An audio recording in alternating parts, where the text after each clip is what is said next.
Hola, ¿qué tal? Buenos días a todos. Soy Carla del Faro Odi y les doy la bienvenida a este nuevo episodio de Historias en Clave, un podcast en donde podremos conocer la vida a través de las notas. Y bueno, hoy tenemos el honor de conversar con una pianista que es docente, investigadora. Su trayectoria ha contribuido de manera esencial en el panorama musical argentino y latinoamericano, desde sus primeras experiencias musicales hasta su labor como autora, formadora, referente en la interpretación del repertorio del siglo XX, nos acompañará en un viaje íntimo por su historia, sus pasiones, su manera por entender la música. Y bueno, vamos a abrir la puerta a su sensibilidad, su pensamiento y sus vivencias para descubrir qué hay detrás de una vida dedicada al arte. Flavia Carrascosa, bienvenida. Hola, buenos días, Carla. Muchas gracias por la invitación. No, gracias a ti por haber aceptado y bueno, por estar aquí en este tiempo que yo sé que es súper valioso para cualquier persona, ¿no? Pero bueno, yo sé que a veces también es difícil coordinarnos, ¿no? Con los tiempos. Bueno, tú estás en Argentina, yo aquí en México, para Tal los que no cual. sepan, ¿verdad?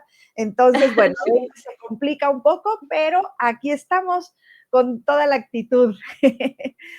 gracias. No, gracias a ti, Flavia. Y bueno, para los que no te conocen, me gustaría que nos platicaras quién es Flavia.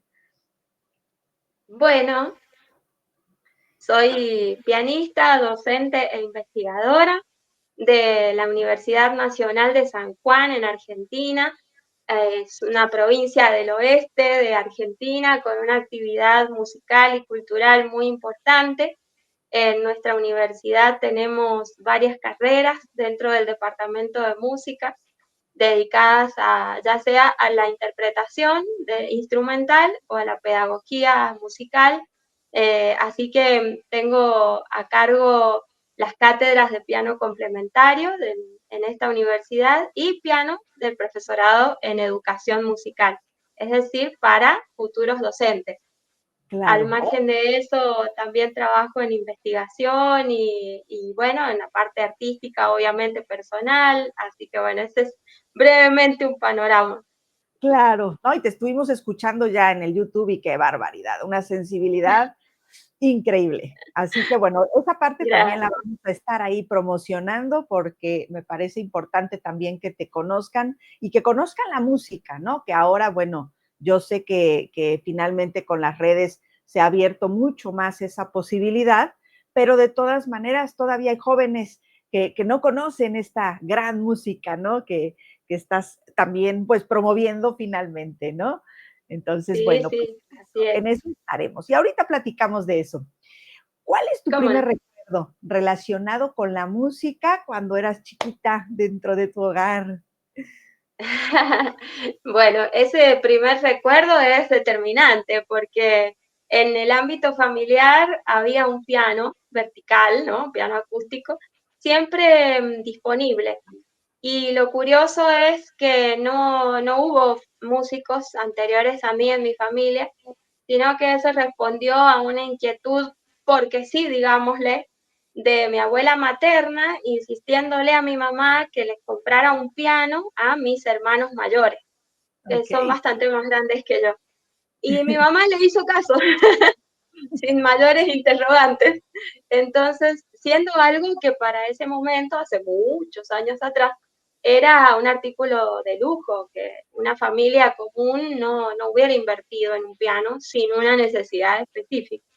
Sin claro. embargo, el piano llegó, mis hermanos no estudiaron, o sea, tuvieron algunos intentos, clases que no funcionaron.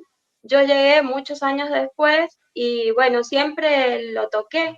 Mi hermana, con sus conocimientos mínimos de haber ido a clases alguna vez, empezó a explicarme y me decía, acá en el agudo son los pajaritos, acá en Oh, el grave la tormenta.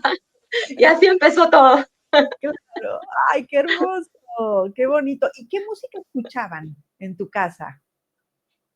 De todo un poco. Había música clásica, discos de las 9 sinfonías de Beethoven, valses de Strauss, folclore argentino, porque en mi casa también eran muy habitués del folclore argentino, música variada, siempre, siempre fue variado.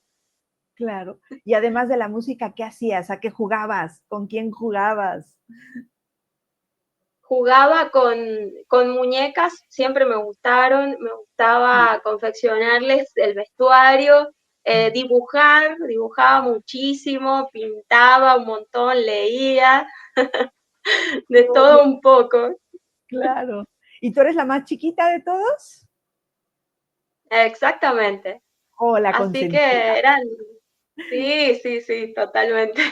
Ay, qué bonito. ¿Y quién fue la primera persona que te dijo, la música es para ti? Bueno, en una visita en la casa familiar, una visita que frecuentaban también el folclore y eran amigos de mis padres, eh, un señor, me acuerdo, un señor amigo de la familia, al escucharme a mí tocar, que era por mi gusto y porque me gustaba leer, o sea, leía música, no sé ni cómo, porque todo libro que encontraba por ahí yo lo leía. Entonces, este señor le dijo a mi mamá que prestara atención porque evidentemente había algo ahí como para atender y de inmediato mi mamá se puso a averiguar, así que bueno, así se enteró de la existencia de la escuela, llamada por nosotros Escuela de Música, dependiente de la universidad, donde podíamos ingresar a partir de los 10 años. Ok, Entonces, al ciclo preuniversitario que existe todavía, con muchos alumnos, así que en ese momento tendría 8 o 9 años y tuve que esperar hasta los 10 para oh, ingresar y de ahí en adelante, de ahí ya no paraste. tal cual. ¿Y te acuerdas de tus primeras clases? Sí, sí, sí, sí. Me acuerdo porque además sigo viendo también a mis profesores que ya se han jubilado, la mayoría, pero y hay otros que no, que siguen activos. Así que me acuerdo perfectamente de la prueba de ingreso, las primeras profesoras que conocí, y desde ahí en adelante toda la trayectoria dentro del departamento de música. Claro. ¿Y recuerdas también tu primera presentación en público? Sí, sí, sí, sí. Cuéntame. Tendría 11 años, Ok. así que sí, me acuerdo. Uno es, la verdad, un poco inconsciente en ese momento, pero me acuerdo bastante que a mí me gustaba. O sea, yo lo que quería era ir y tocar y estar ahí siempre disfrutando. Después cuando uno crece, bueno, ahí la conciencia por ahí lo va distrayendo, ¿no? Pero sí, sí me acuerdo de esa primera presentación. Claro. ¿Y desde pequeñita sabías que la música iba a ser lo tuyo? Sí, sí, sí, sí. Yo creo que sí, porque siempre hablo con mis alumnos adolescentes que hay un momento en la vida que con la escuela secundaria que tenemos acá, eh, sumada a la escuela de música, que es aparte, no tiene la parte escolar completa, solo es música. Sí. Siempre ahí es como un momento de ahogo en la adolescencia, sobre todo para los que hemos ido desde chiquitos, que nos perdemos un poquito en la duda de decir, quiero seguir con esto, estoy hace 1000 años, porque parecen 1000 años a los 16, Sí, eh, pero cuando la secundaria se termina es como que las ideas se ordenan y ya no hay más dudas y la vocación se termina de definir. Y yo siempre digo que no se elige, no la elegimos, entonces ya no hubo más dudas. claro. ¿Y qué pasó cuando le dijiste a tu familia, me voy a dedicar a la música? ¿Sí te apoyaron siempre? Siempre. Sí, sí, sí. Sí, sí. No. Incluso creo que si hubiera dicho que me dedicaba a otra cosa, ahí tal vez hubieran habido dudas en el apoyo. Ok, ok.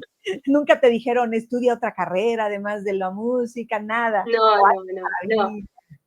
Qué Sí, maravilla, porque eso cómo se da. Qué bonito. absolutamente. Sí, Sí. sí, sí. Se Esta, da muchísimo. sí, sí, sí, sí, sí, de que estudia otra cosa porque te vas a morir de hambre, ¿no? Tal cual. Prejuicios. Claro.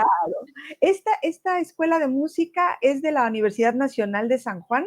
¿O Tal esta ya? cual. Sí, ok. ¿Y Sí, sí, sí. cómo describirías tu paso por esta universidad? Además tan chica, ¿no?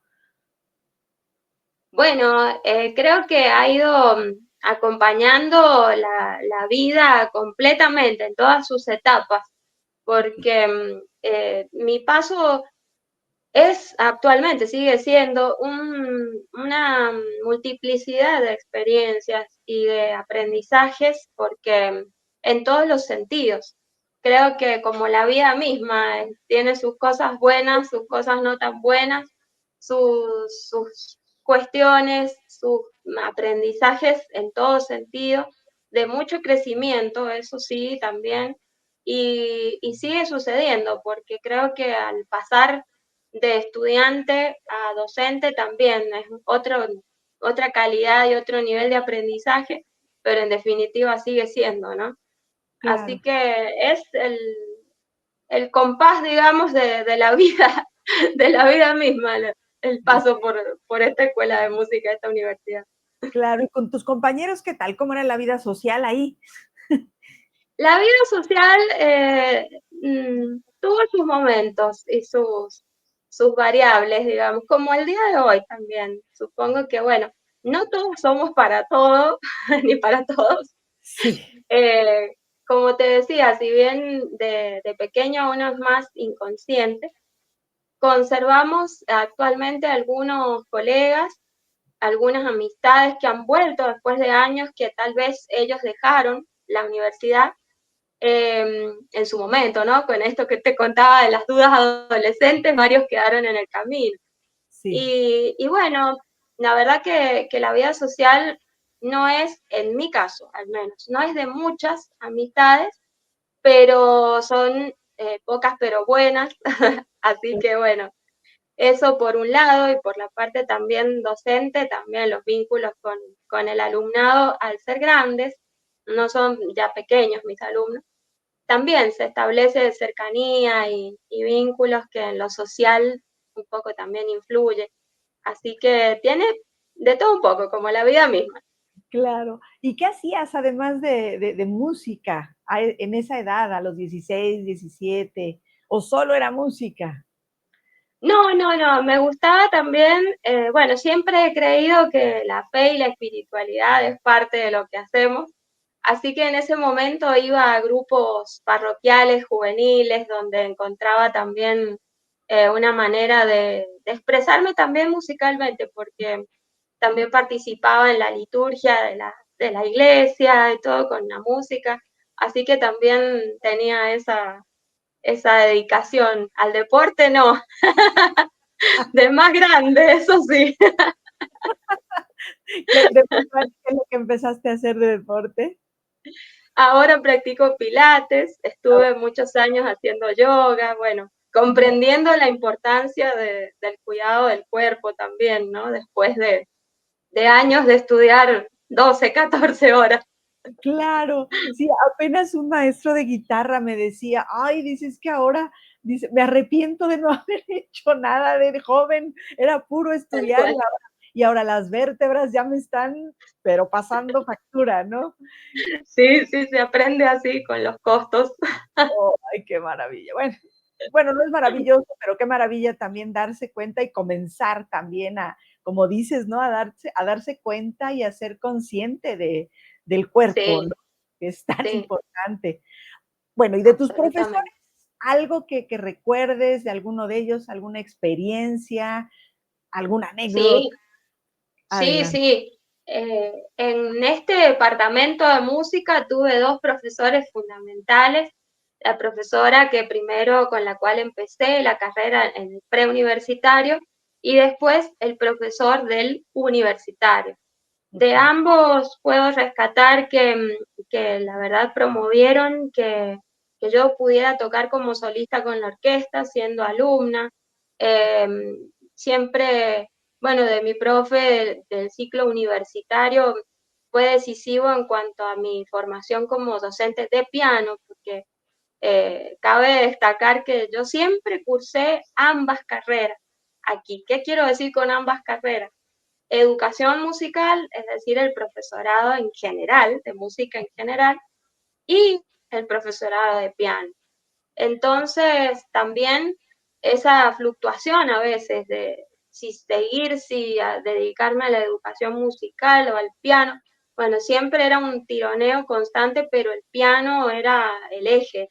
Entonces, pude pasar mucho tiempo observando clases de mi profesor, Gustavo Gatica, que les mando cariños también, con sus clases a distintas edades, aprendí un montón.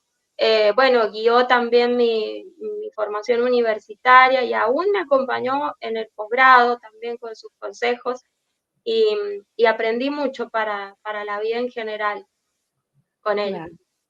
¿Y de los maestros de teoría? De teoría también tengo buenos recuerdos, sí, sí, de las profesoras de pedagogía, de la profe Beatriz Marún, siempre la menciono, fue fundamental.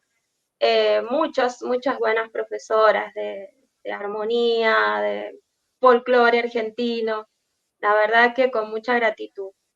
Claro. ¿Algún desafío en el piano cuando eras estudiante de tipo técnico o interpretativo que hayas tenido, así que hayas dicho, híjole, esto se me complicó? Sí, sí, sí, especialmente cuando estaba por finalizar la carrera universitaria, recuerdo que estaba ahí con todo a la vez. Había empezado a trabajar como docente en otra institución que es una escuela secundaria con el área, con la especialidad música integrada, el Centro Polivalente de Arte. Eso sí que fue un desafío grande hasta encontrarme más yo que los chicos, digamos, en el rol docente.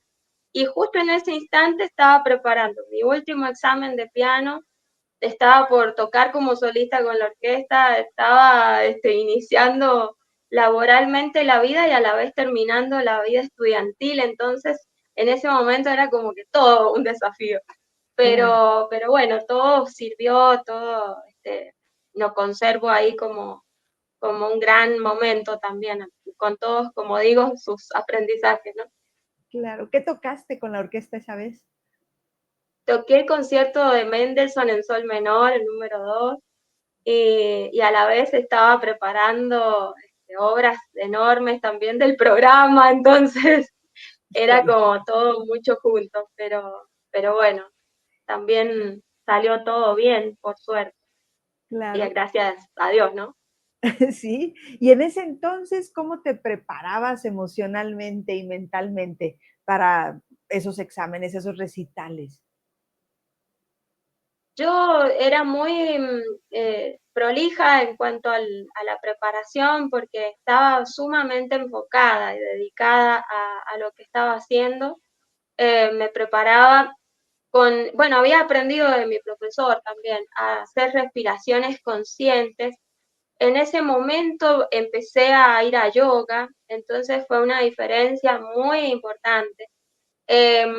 Empecé a tener también afirmaciones de seguridad, a practicar. También practiqué programación neurolingüística en ese momento. Todas herramientas que me sirvieron mucho para enfocarme en los desafíos y, y poder avanzar y crecer y aprendí un montón y al día de hoy sigo aprendiendo porque me parecen fundamentales. Así que en ese momento tenía todas estas rutinas muy claras y muy enfocadas en eso. Así que, así que estaba bastante bien, si bien como con fluctuaciones, digamos, nada es ideal, Sí, pero como seres humanos que somos, pero lo llevaba adelante de esa manera. claro. Y ahí en ese momento es cuando empiezas a pensar o a checar o a ver la importancia de la ansiedad. Sí, sí, totalmente. Sí, yo la palabra autoboicot la aprendí en ese momento con mi profesor, con Gustavo. Okey, A partir de ahí, la verdad que fue un clic porque nunca había hecho conciencia ni sabía. que nosotros mismos podíamos boicotearnos o autosabotearnos. Entonces hice consciente un montón de procesos internos relacionados con la ansiedad, que la verdad que al día de hoy me siguen interesando. Y si bien siempre, como siempre digo, disfrutaba y disfruto enormemente tocar en público, pero el enorme espectro de manifestaciones de la ansiedad es, la verdad, sumamente interesante. Y sí, empecé como a tomar conciencia a partir de ese momento. Y sé que tú eres de las que no ha quitado el dedo del renglón con el tema ahí en Argentina. Eso me lo platicó por ahí un Sí, pajarito. ya me doy cuenta. Tiene nombre, pajarito. Sí, sí, sí, y toca como pajarito también. La maestra, la doctora Gaby Conti me dijo, por favor, no se te olvide. No, claro que no Sí, se la va a verdad que platicar. conozco a Gabriela Conti hace un montón de años, cuando empezaba también como docente yo acá y tenía necesidad que alguien respetable viniera de afuera a poder instalar el tema del miedo escénico, qué siente uno cuando se siente, lo veía ya en el alumnado o en mis compañeros. La verdad, a mí me intrigaba muchísimo porque quería que alguien como ella, con su autoridad, viniera a instalar ese tema y que se pudiera hablar, que los chicos que padecen al día de hoy, porque sigue viniendo Gabriela a San Juan, pudieran manifestarse y que no fuera, bueno, Flavia dice, Flavia opina, Flavia. Entonces, a partir de hace 1000 años, Gabriela con su generosidad empezó a traernos esta temática y con el paso del tiempo también y sus investigaciones, me invitaron también a ARPEM, la Asociación de la Performance Musical, que me honra, y bueno, pudimos transitar estos temas de la ansiedad por performance, la forma de evaluar, de autoevaluarnos. La verdad que es una temática que me apasiona, me encanta y bueno, gracias a formadoras como ella también podemos seguir estudiando, ¿no? Estos temas. Claro, ¿y también tienes publicaciones sobre el tema? Sobre el tema no, tengo publicaciones sobre la iniciación pianística, un estudio comparativo sobre métodos para niños pequeños, que fue mi tesis de licenciatura en educación musical en realidad, que lo pude conectar con los intereses pianísticos. En ese momento trabajaba con niños pequeños y la universidad editó esa tesis de licenciatura. Así que bueno, y en su versión original y en segunda edición también. Y eso también agradezco un montón las posibilidades de poder dar a conocer nuestro trabajo. Y también lo mismo el libro inicial de piano complementario Claro. que pude editar con colaboración de 2 exalumnos actuales docentes también, como documentos de cátedra, la colección, documentos Sí. de cátedra dentro de la editorial también de la universidad. ¿Y esto los podemos conseguir fácil o cuesta un Sí, poco? no sé si la universidad tiene envíos al exterior, no lo sé porque eso se ocupan ellos, pero si me escriben a mí, sí, yo se los comparto, que quede entre nos. Ahí está, no, va a ser Acá muy que no se importante. entere nadie. Nadie se va a enterar. No, hombre, ay, qué bonito y gracias. Y digo, son tan generosos siempre con todo el público que bueno, yo creo que hay que aprovecharlo. Así que pónganse abusados. Ahí te voy a estar dando lata también yo. ¿Cómo no? Será un placer. Muchas gracias. ¿Cómo te sentiste la primera vez que te enfrentaste a un escenario como solista? Bueno, ha habido de todo, creo, en el camino, pero si tengo que contar la primera vez que estuve como solista con la orquesta, la verdad que me sentí sumamente bien recibida, porque en ese momento, hoy, hoy en día existe un concurso institucional para alumnos que se presentan una vez por año y tienen la oportunidad los ganadores de tocar con la Orquesta Sinfónica de la universidad. ya Ok, sean del ciclo preuniversitario y del ciclo universitario, cosa que es fantástica. En ese momento, hace muchos años, como digo, no existía. Entonces, la iniciativa fue de mi profesora, Patricia, en ese momento, que le habló al director de la orquesta y el director tuvo la mejor disposición. Entonces, para el día de la primavera, me acuerdo que me programaron porque era joven, pequeña, qué sé yo, y entonces, bueno, fue muy feliz, una experiencia hermosa y, y bueno, fue inolvidable. La verdad que creo que esas cosas nos marcan. A partir de ahí, varios de los profesores más entrañables de la Orquesta Sinfónica, que ya no están entre nosotros, pero pudimos grabar, hacer música de cámara, grabar programas de televisión, tocar un montón, música barroca, música de todos los tiempos. Así que bueno, fue el inicio, creo yo, la confirmación de un camino eh, que sigue, ¿no? Un claro, camino de vida. Así que el recuerdo es el mejor. claro. ¿Crees que ese ha sido el más significativo de tu carrera artística? Yo creo que puede ser, sí, sí, sí, Ok, porque lo anterior, lo posterior, es como que lo anterior es como para mí, ¿no? Como parte de la inconsciencia del adolescente, del niño. Entonces uno va, el profe le dice anda a tocar y uno va y toca, claro, pero ese antes y después creo que también marcó como que la definición profesional un poquito, el después. claro. Entonces, me parece que fue uno de los más significativos. Ay, qué hermoso. ¿Y nos puedes platicar cómo ha sido trabajar con estos directores que me mencionaste? Que a ver, espérame, ahí voy con la pronunciación. Alberto Merenzón o Merenzón. Sí, Alexei, Merenson, sí, sí. ok, Alexei Smirliev, y Roberto Ruiz, ese sí puedo. Ok, sí, sí. ¿nos puedes Bueno, platicar? cada uno de ellos, la verdad que, bueno, el primero, el maestro Merenson, fue quien me dio la oportunidad con total apertura y recepción y me acompañaba a la radio, al diario, a los diarios de aquí de la provincia a hacer la difusión. Bueno, fue fantástico, muy paternal. Ya más grande, como alumna universitaria que les contaba anteriormente, casi graduada, el maestro Ismirliev también tuvo a raíz de la inquietud de mi profesor también, de Gustavo en ese momento, de escucharme y programarme dentro de la programación de la orquesta, que todavía tampoco, desde ese año que estamos hablando de 2004 aproximadamente, si estoy bien de recuerdos, a partir del año siguiente o posterior se institucionalizó el concurso para alumnos.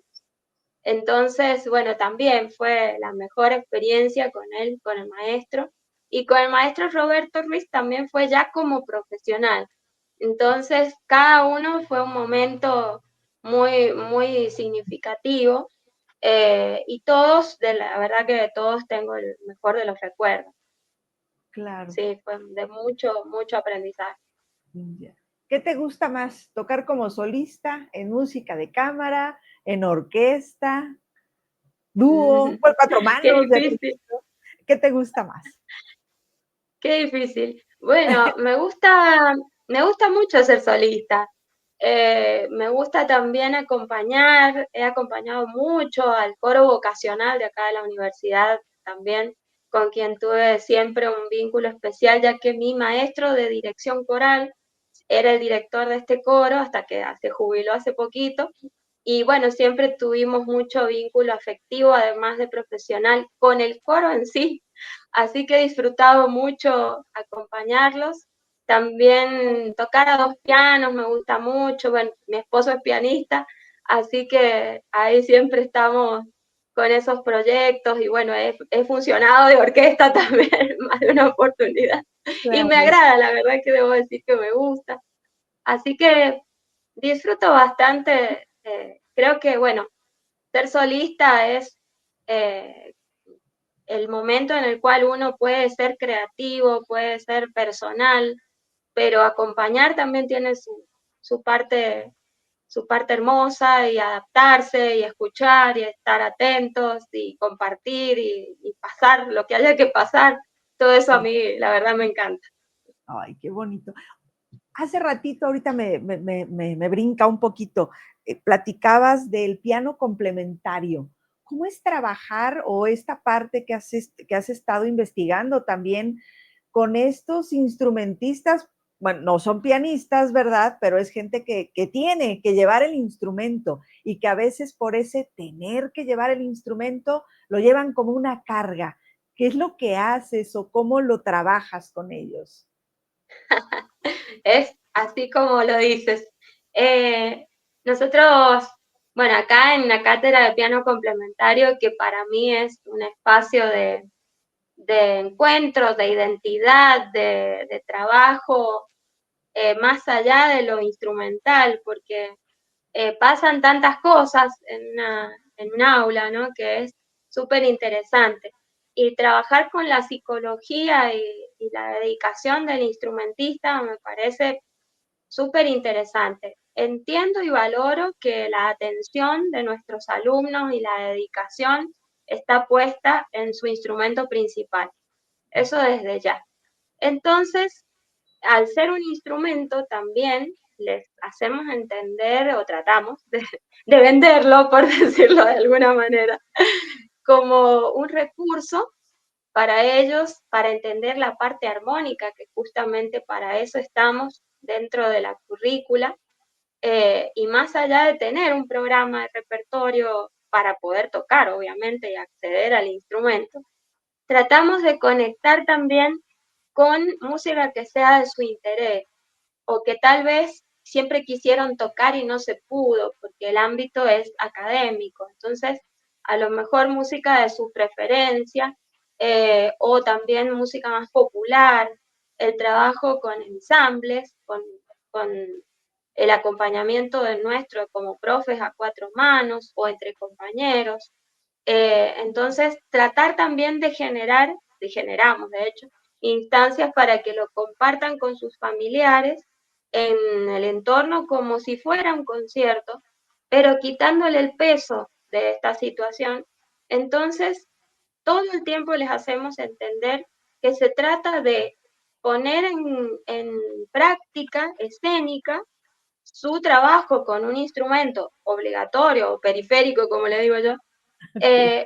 para que la familia misma también valore, o los profes de instrumento también, esa dedicación que ellos tienen que poner al piano, que es complementario, y sumar experiencias también de exposición a través de nuestra asignatura, libre de juicios, libre de reproches, de nada, nada de eso pasa, en un ámbito de libertad, que si tienen que volver a empezar lo hagan, que si tienen que experimentar, tratamos de dialogar con el público, de explicarles a sus familias y amigos en qué consiste esta práctica escénica que hacemos desde piano complementario. Y ahí de poquito, unos más, otros menos, pero van transitando esta asignatura. Claro. Y entre esos más, ¿ha habido alguno que diga: "Ah, su mejor me quedo con el piano", o no? Sí, ¿Sí? sí, Oh, sí, sí, sí, guau, sí qué ha maravilla. pasado y sí. Y también sucede mucho que como tenemos un alumnado numeroso en piano complementario del ciclo preuniversitario, son adolescentes mayormente, que Sí, deciden después continuar tal vez la carrera de educación musical, que claro, tiene solo dos opciones, piano o guitarra.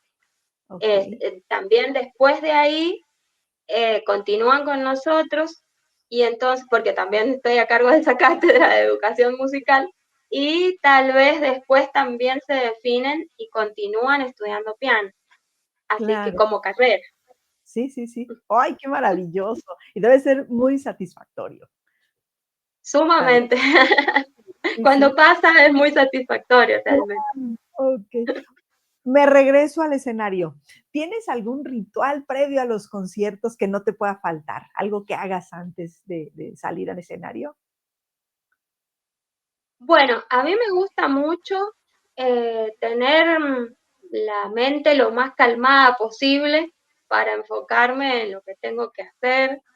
Eso implica tratar de no estar apurada, no prever, estudiar tranquila, repasar lento, no tocar todo el tiempo, tratar de esto de hacer respiraciones conscientes, de pensar cosas agradables, visualizaciones positivas, eh, estar con todo previsto hasta la indumentaria, que no es un hecho menor, no estar corriendo a último momento.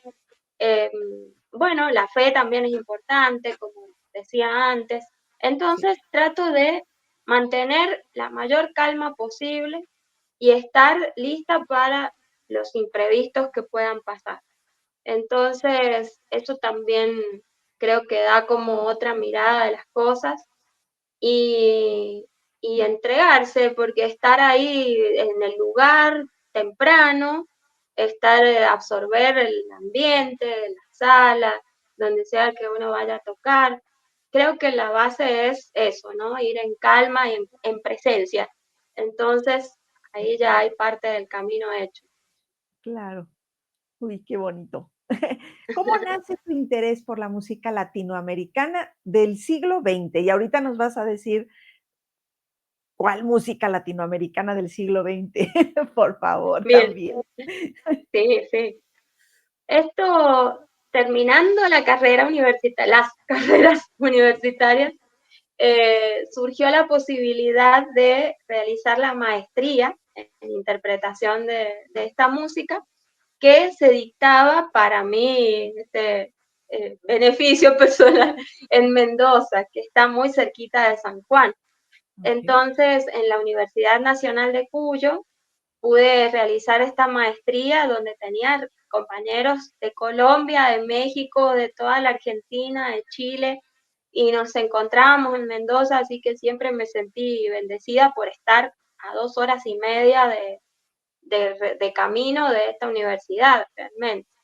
Así que en ese ámbito, buscando repertorio que fuera afín, me encontré con la obra de compositoras argentinas Elsa Calcaño y Lía Chimaglia Espinosa, que descubrí así, buscando repertorio, como te decía, Sí. que eran coincidentes a nivel generacional. A partir de ahí me llamó muchísimo la atención su lenguaje cercano al nacionalismo musical, con la presencia de danzas, de ritmos folclóricos. Y, y empecé a transitar este camino, más allá de la música que abordábamos en la maestría, por supuesto, Ujú. pero la verdad que fue un, un viaje de ida, como se dice ahora, que continúa y, y la verdad que me fue atrapando, conociendo musicólogas argentinas que estaban trabajando en esta línea, pero desde lo musicológico, no desde lo musical. Sí. Así que empecé a buscar, a rastrear, a encontrar repertorio de ellas y pude realizar la tesis sobre la obra de estas compositoras. De ellas dos. Y fue fantástico. De ellas dos. Okey, okey, Sí, sí, ya. sí. Ellas, en general, ¿es que música para piano, para sí, es puro piano? Una de ellas, Ajá, sí, una de ellas, Elsa Calcaño, ujú, fue en realidad compositora para todos los géneros y todas las formaciones, hasta cuestiones extrañas, ensambles extraños como okey, guitarra, arpa, dos flautas dulces, coro infantil, por okey, ejemplo, ¿no? sí, Pero con predominio del canto y piano solo. Y en el okey, caso de Lía Chimaglia Espinosa, que fue una gran concertista argentina, tuvo un okey, catálogo más acotado y subordinado, por supuesto, a su actividad concertística.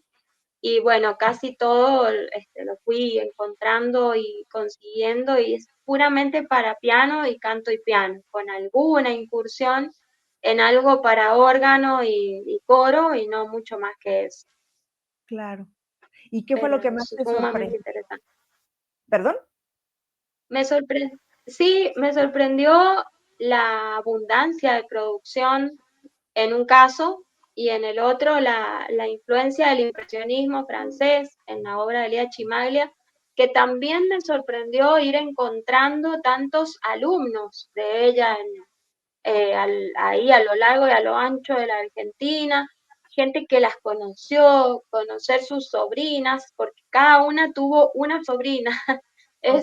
Esas coincidencias que me fueron sorprendiendo en el camino y, y también el hecho del desconocimiento que había en ese momento, cuando empecé yo la maestría. También eso me sorprendió mucho. Así que a partir de allí también empezó un camino de puesta en valor porque tienen música infantil también. Entonces, aprovechando las cátedras, fuimos haciendo parte a mis alumnos de este repertorio y abordándolo también desde allí. Y sigue llamando la atención que sean compositoras y que estén olvidadas y bueno, ya no tan olvidadas realmente. Claro, te has encargado de. Sí, Y a sí, partir sí.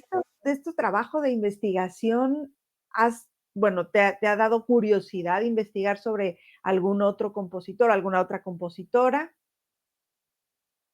Sí, ¿Qué sí, has hecho? sí. Han surgido, sí, los caminos son, en realidad cuando siempre les digo a los chicos y a todos, hablando de este tema de la investigación, uno cree llegar a un punto del camino cuando elabora una tesis y la defiende y cree que cumplió, sí, cumple un ciclo, pero en realidad es el punto de partida siempre de montones de caminos y de apertura de nuevas inquietudes, nuevos rumbos. Entonces, eso pasó también porque al cumplir la instancia de la tesis de maestría, después los proyectos de investigación que pudimos llevar adelante aquí en la universidad, el aplicar los repertorios en las cátedras implicó también que alumnos universitarios se interesaran por realizar sus tesis de licenciatura sobre estos temas y hoy en día también estamos enfocados en la difusión y circulación de la obra de, bueno, subjetivamente diría de mi esposo, Alberto Trimeliti, que es un gran compositor argentino actualmente. Su obra está en YouTube, así que lo pueden corroborar. Y estamos también difundiendo su obra para piano, editada por nuestra universidad, que es en un lenguaje pianístico heredero de la tradición de Rachmaninoff, Brahms. En la actualidad en Argentina no es menor marcar estos rumbos, así que estamos abocados también a eso actualmente y con mucho interés del público también cuando lo compartimos. Claro. Y justo hablando de compartir, y estamos, digo, tú estás en Argentina, estamos en México, te está escuchando gente de México. ¿Cómo le venderías a los compositores argentinos a un mexicano? ¿Por qué un mexicano debería tocar un compositor argentino? Bueno, en el caso de, como le decimos, en el proyecto de investigación, las compositoras de ayer, que son estas mujeres y muchas otras, olvidadas en el transcurso de la historia, con una enorme paradoja, porque en su momento de desarrollo, mayormente en Buenos Aires, si bien hubieron a lo largo de la Argentina muchas mujeres activas, obviamente, pero en su momento tenían éxito, eran reconocidas, trabajaban como docentes, compositoras, etcétera. Eh, en los años posteriores a sus muertes, cayeron un poco en el olvido. Entonces, nosotros estamos promoviendo que tanto como las compositoras del ayer, puede ser compositores del ayer, no necesariamente solamente argentinas y argentinos, sino que cada país también puede iniciar su trabajo y su revisión en este sentido, sobre todo latinoamericanos, ¿no? También es una invitación hacia los compositores del hoy, que como en el caso de Alberto, como te decía, trabajan con un lenguaje heredado de la tradición, no solamente lo que entendemos como música contemporánea actualmente para círculos un poco más gustosos de esos lenguajes, sino para el gran público, un lenguaje postromántico, que es para un pianismo que a todos nos ha gustado tocar en su momento, pero al heredar actualmente esos lenguajes, creo que es muy valioso que hayan compositores activos con su obra editada, que estamos a disposición, así que bueno, eso para venderle a Latinoamérica nuestro trabajo, aquí estamos. Claro, no, fabuloso. Y es que eso es un espacio de intercambio, ¿no? Y esa parte es, digo, a mí se me hace muy importante, fabulosa y bueno, ojalá se abran más puertas para todo este tipo de trabajo. Además que acá amamos todo lo que hay en Argentina, ¿eh? Déjame decirte. Me encanta, gracias. Y acá queremos mucho a México, así que ¿Sabes? Entonces hay que, te mando el mariachi y me traes el tango y con eso ya la por armamos. supuesto. Claro que sí. Genial. Bueno, y para los que somos ignorantes en el tema, ¿qué es un coach ontológico? ¿También tienes esta formación? Ah, Sí, también tienes esta formación. Entonces, bueno, a mí de repente dije, ok, sí investigué un poco, pero dije, mejor que nos platique porque, ay, Dios mío, qué bonito. A ver, adelante. bueno, el coaching a mí me interesó porque me parecía una disciplina muy interesante para cuestiones puntuales como las de nosotros los músicos.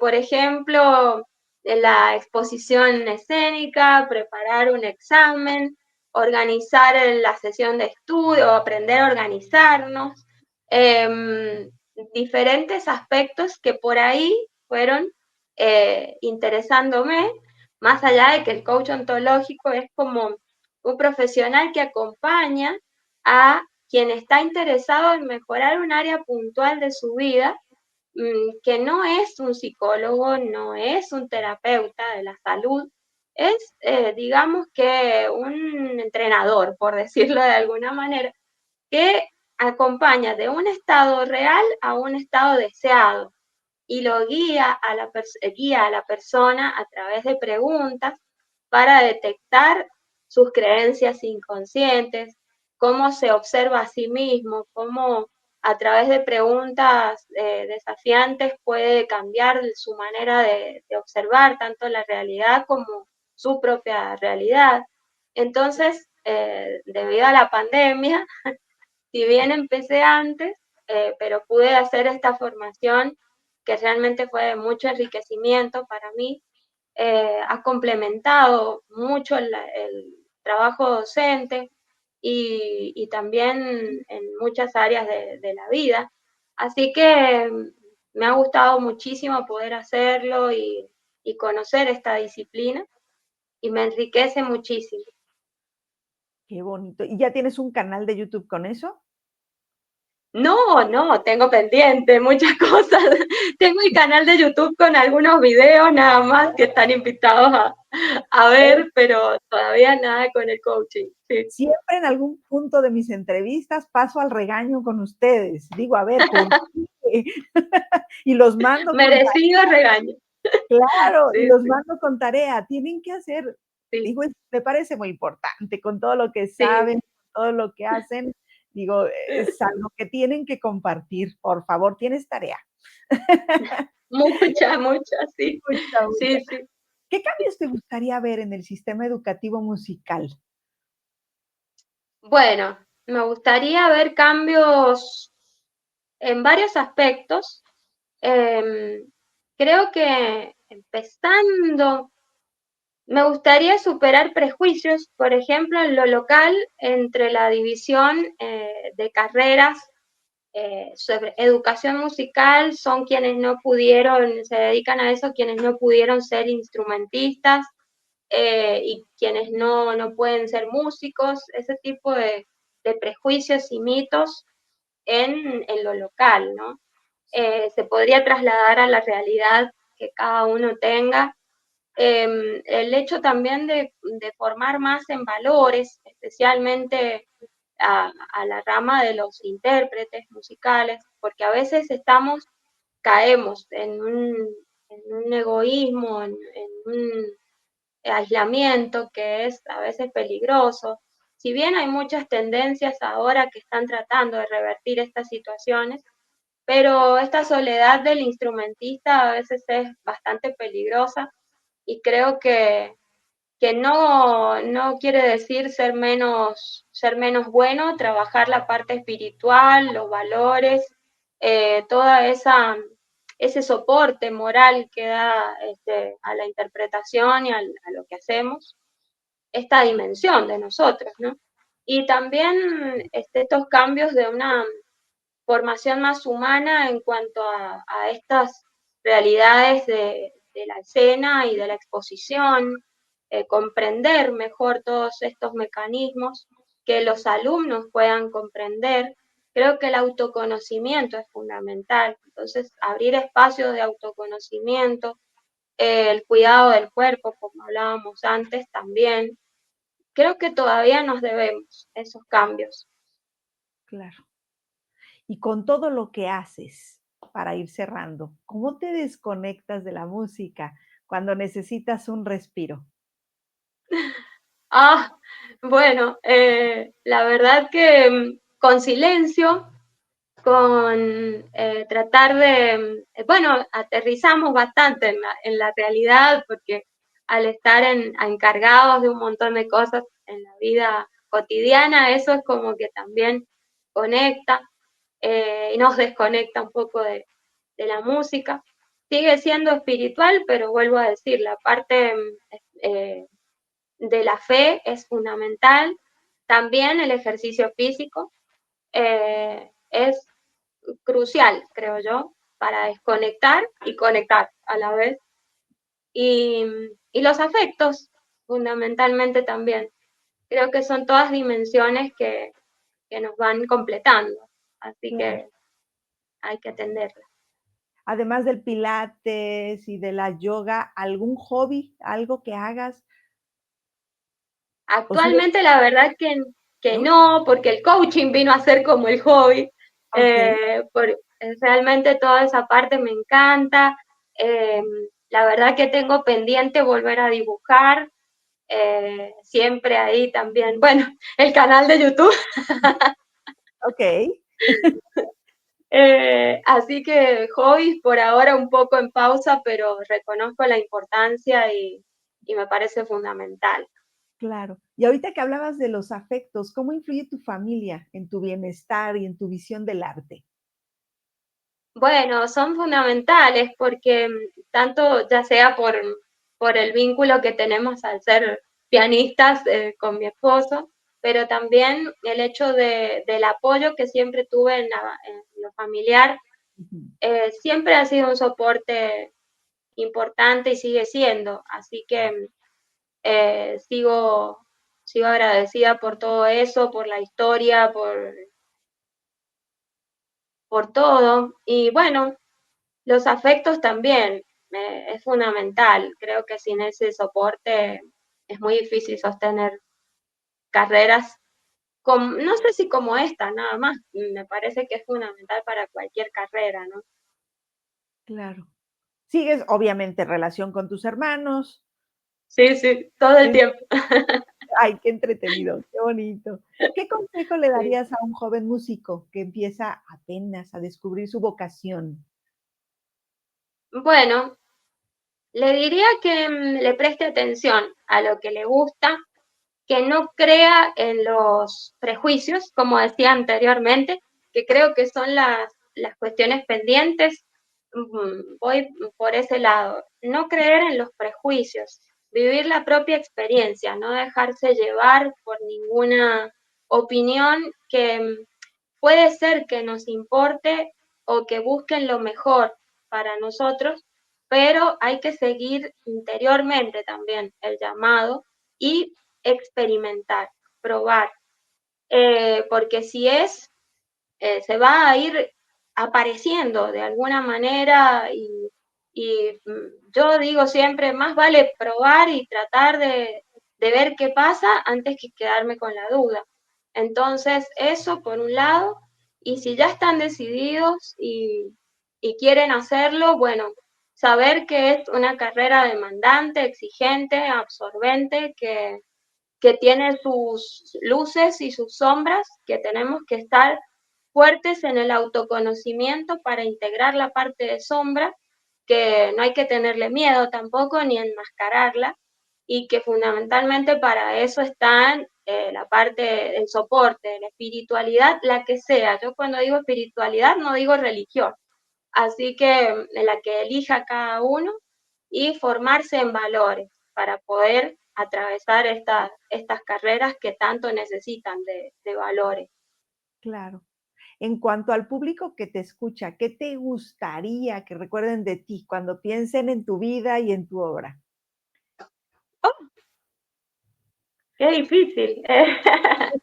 La verdad es que me gustaría, creo que este mensaje que creo que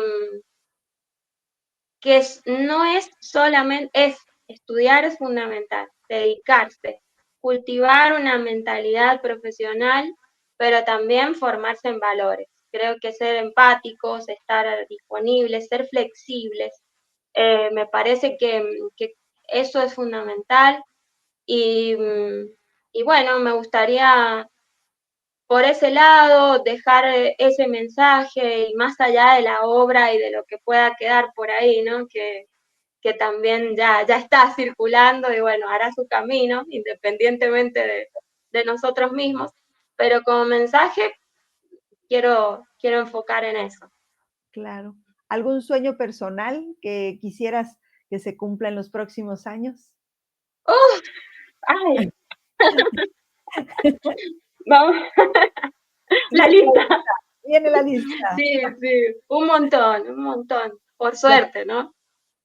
Pero sí, quisiera muchas cosas, volver a tocar con orquesta, tener el canal de YouTube dedicado a Carla y el Instagram, hacer coaching, poder transmitir estos aprendizajes, profundizar distintas áreas.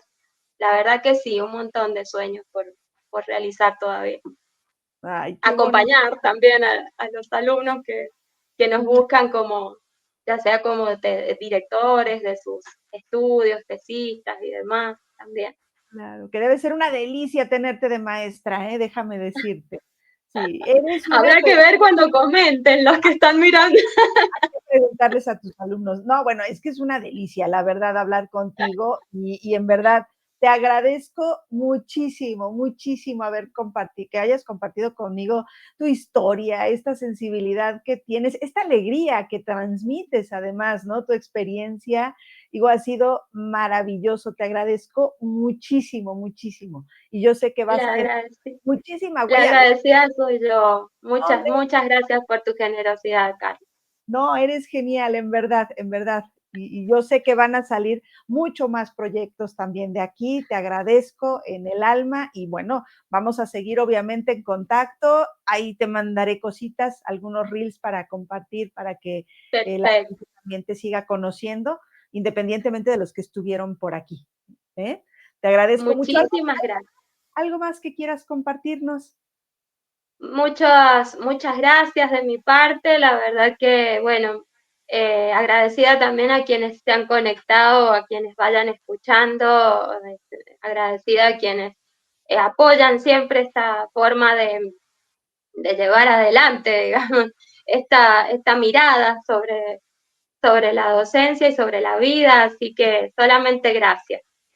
No, hombre, gracias a ti. Bueno, y a todos los que nos escuchan, no se les olvide darle like, suscríbanse al canal, eso va a ser muy importante, activen la campanita y si les gustó el contenido, compártanlo. Muchísimas gracias, Flavia. Nos vemos. Gracias. Gracias, abrazos. Este martes 25 de noviembre a las 12 del día llega a Historias en Clave Carlos Sustaita, uno de los pianistas más versátiles y solicitados de la escena musical en México. Con más de 23 años de trayectoria, ha realizado giras por Latinoamérica, Europa y Estados Unidos junto a artistas como Sin Bandera, Leonel García, Ana Torroja, Hash y Alejandra Guzmán. Ha grabado para voces icónicas como Emanuel, Yuri y RBD y ha trabajado con productores de talla internacional como Áureo Baqueiro, Edgar Barrera, Ettore Grenchi y Andrés Castro. Activo en la escena del jazz y el soul, creador de su propio estudio enfocado en teclados y sintes analógicos, Carlos llega para compartir historias, procesos y esa sensibilidad única que lo caracteriza. Un episodio imperdible para quienes aman la música desde el corazón y desde la técnica. No te lo pierdas en vivo por YouTube, solo en Historias en Clave.